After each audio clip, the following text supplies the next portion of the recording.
Conclusion: the tool of charter revocation.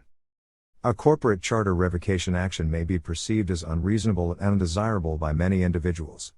The perception that corporate charter revocation is unreasonable is influenced by huge corporate advertising budgets, a trickle of charitable contributions made by corporations, and small amounts of corporate monies that are given for community reinvestment. In reality, the harms created by large corporations far outweigh the benefits that are produced by them.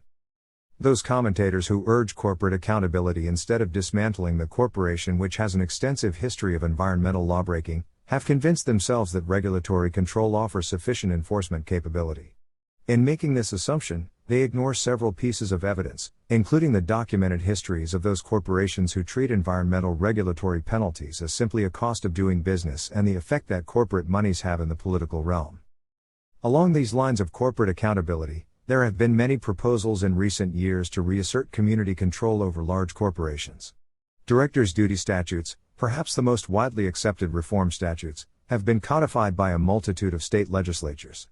These statutes expressly redefine corporate management's duty by allowing the directors to consider the interests of various non-shareholder constituencies. By codifying this expanded version of the duty of the corporation's management, the statutes immunize the directors from suit by the traditional constituency, the stockholders.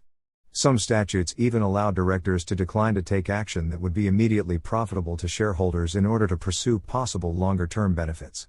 However, one commentator believes that the statutes do not offer the vehicle for a radically different understanding of corporate law, since they do not impose affirmative obligations on management. Thus, these statutes do not provide the necessary incentive for the corporation to discontinue violating environmental laws.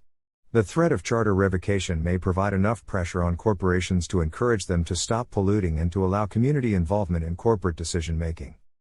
The corporate accountability movement does not offer solace to those communities and individuals who have lost their health and their community solidarity while relying on traditional regulatory enforcement mechanisms to protect them from corporate environmental abuses. There is no time to bargain with corporations while wide-scale environmental degradation continues to occur at an accelerated pace, and while corporations accrue monetary benefits from the harms that they produce. Corporate charter revocations could be used as an alternative method to protect citizens from corporate environmental violations. Corporate charter revocation is but one alternative method that can be used to encourage greater corporate responsibility.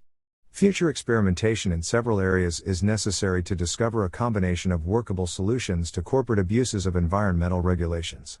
These areas of experimentation could include the rechartering of corporations, downsizing corporations, the prohibition on electoral spending by corporations, and the encouragement of alternative arrangements, including worker and community-owned cooperatives.